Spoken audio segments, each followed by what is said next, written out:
Hello, welcome to Dies, Readings, and Chats. Thank you for joining me. Today, I will be reading about the Great Molasses Flood that happened in 1919 in Boston, Massachusetts, the United States. It happened in Boston on January 15th, 1919. It was a remarkable and tragic, very tragic event. A massive storage tank at the Purity Distilling Company facility on Commercial Street near Boston's North End burst around 12:30 p.m. on January 15, 1919, releasing approximately 2.3 million United States gallons of molasses, about 12,000 tons of molasses. The resulting wave of molasses, dense and syrup-like, raced through the streets at an estimated 35 miles per hour or 56 kilometers per hour, destroying buildings, derailing streetcars, and sweeping away people, horses, and vehicles. It devastated nearby structures. Buildings were ripped from their foundations, vehicles overturned, and the sticky substance piled up to several feet deep across multiple city blocks. Official reports recorded 21 deaths and approximately 150 injuries. The molasses remained in the environment for months afterwards. Local residents reported that the smell of molasses lingered in the North End on warm days for years. The causes and contributing factors were many. First, there was the poor construction quality of the tank. The tank was inadequately designed and built. Steel walls were thinner than appropriate, and materials lacked certain reinforcements like manganese, making the structure brittle and prone to failure.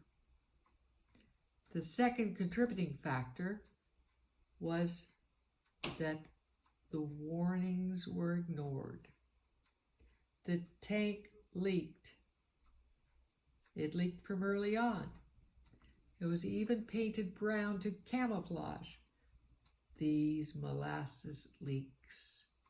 Workers heard groaning noises whenever it was filled, but testing was insufficient or neglected. The third factor was thermal effects and the internal pressure of the tank. Just before the collapse, warm molasses was added to the tank.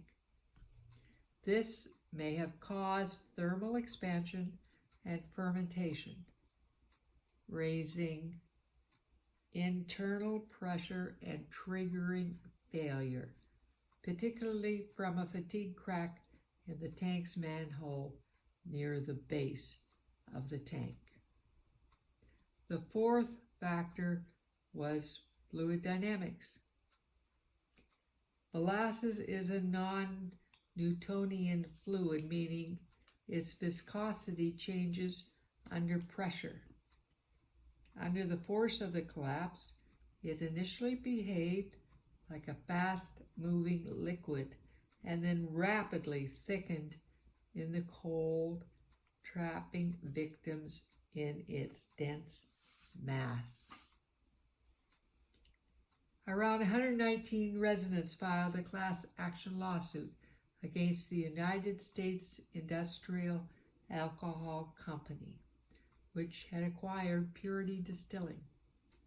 This case became one of Massachusetts' first significant class action suits and helped pave the way for modern corporate regulation. After about 3 years of hearings, the United States Industrial Alcohol Company was held responsible and paid $628,000 in damages in early 20th century dollars, but in 2025 it would have meant 12 million US dollars.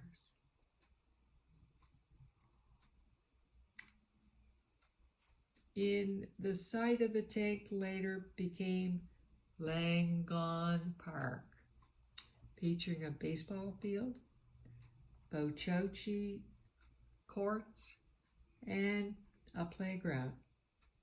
A plaque commemorates the tragedy, and the base of the tank still lies buried beneath the park's service. The disaster directly influenced stricter building codes and regulations, including mandates for licensed engineers and architects to oversee similar industrial structures. Thanks for listening to this very sad story. May God bless you and our world.